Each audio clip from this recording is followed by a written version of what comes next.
Hi everyone, my name is Alexandra and today I'll be presenting on possibly one of my top 3 favourite things in the world, Hamilton the Musical by Lin-Manuel Miranda. The question that I'll be looking to answer is how Hamilton has been used as both a form of resistance and a voice for marginalised communities in today's day and age. First up, a brief history lesson on who Alexander Hamilton is. Alexander Hamilton was born in either 1755 or 1757 on the Caribbean islands of Nevis, making him a Scotsman. He rose to prominence during the US Revolutionary War as George Washington's key aide. He was later appointed as the first Secretary of the US Treasury and notably created America's national banking system. Alexander Hamilton eventually died in 1804 following an illegal duel with the Vice President of the time, Aaron Burr. Throughout his life, Alexander Hamilton was known mostly for his military skill and eloquent writing, which was evident through his publications and speeches that he wrote. Now on to a little background on Hamilton the Musical. Hamilton is the brainchild of Lin-Manuel Miranda and is his second Broadway musical. It follows the life of Alexander Hamilton from his arrival in the United States up till his death. The play is entirely sung with no spoken dialogue and contains music from the hip-hop, rap, and pop genres. In my literature review, I will be looking at the importance of representation in the media and the history of hip-hop and rap music. I will also be looking at Lin-Manuel Miranda and why he chose to tell his Broadway story through unconventional music genres. Ideas portrayed in mass media have been known to normalize and function as a platform for the construction of reality. It also has the power to shed light on issues that may otherwise be ignored by society and incite action that can benefit marginalized communities. For this very reason, representation in the media is crucial as it gives artists a chance to impact the world and give meaning to their works. Rap music started out as a cultural response to socio-economic oppression. According to a study done by Liberado, lyrics in rap and hip-hop music are more than just a message that the artist wished to convey. It is a call for change and action.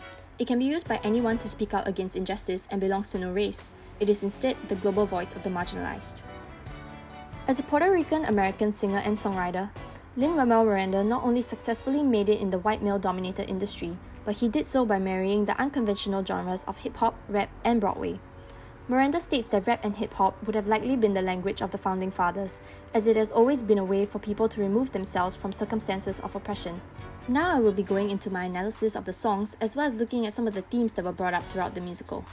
The first theme would be the issue on slavery. Thomas Jefferson, one of the characters in the play, who penned the quote, "All men are created equal," in the US Declaration of Independence was also criticized in the musical. In the song Cabinet Battle 1, Alexander calls him out with the line, "A civics lesson from a slaver, hey neighbor, your debts are paid because you don't pay for labor." And in the song, What Did I Miss?, Jefferson sings the line, "Sally, be a lamb, darling, won't you open it?" which is a nod to Sally Hemings, one of the slaves owned by him who allegedly bore him several children. Women empowerment is another big theme covered in the musical with the introduction of Angelica and Eliza Schuyler. Eliza embodies the persona of a strong, independent woman in the song Burn, when she finds out about her husband, Alexander Hamilton's, infidelity and takes control of her situation. This is inferred from the line, "I am erasing myself from the narrative, let future historians wonder how Eliza reacted." As constantly reiterated by Aaron Burr in the lines, "How does a bastard, orphan, son of a whore and a Scotsman," and "How does Hamilton, an arrogant immigrant, orphan, bastard, whore son?" Alexander Hamilton is not American. This fact is never overlooked in the musical and paints the important fact that immigration is not always a bad thing. The strong ties between France and America is also evident in the first act of the play, when France's aid in the Revolutionary War was held to great esteem. The line, "Immigrants, we get the job done," in the song Yorktown, also reiterates the point and reminds Americans of the debt they have to foreign talent. Lastly, Hamilton seeks to bring forth the idea of equality in both race and gender. The fact that many founding fathers and US presidents before Abraham Lincoln did little to solve the issue on slavery was also acknowledged during the musical, especially with lines such as, "Black and white soldiers wonder alike if this really means freedom? Not yet." In this line, John Lawrence asks if all Americans were finally free now that the war was won. However, George Washington replies, "Not yet." This is commonly interpreted as Washington meaning to say that the fight for their country was not over just because the war was won. On the other hand, it can also be seen as a silent nod to the fact that Washington did not end slavery immediately, even though he had the power to do so. So how has Hamilton given a voice to marginalized communities and acted as a form of resistance?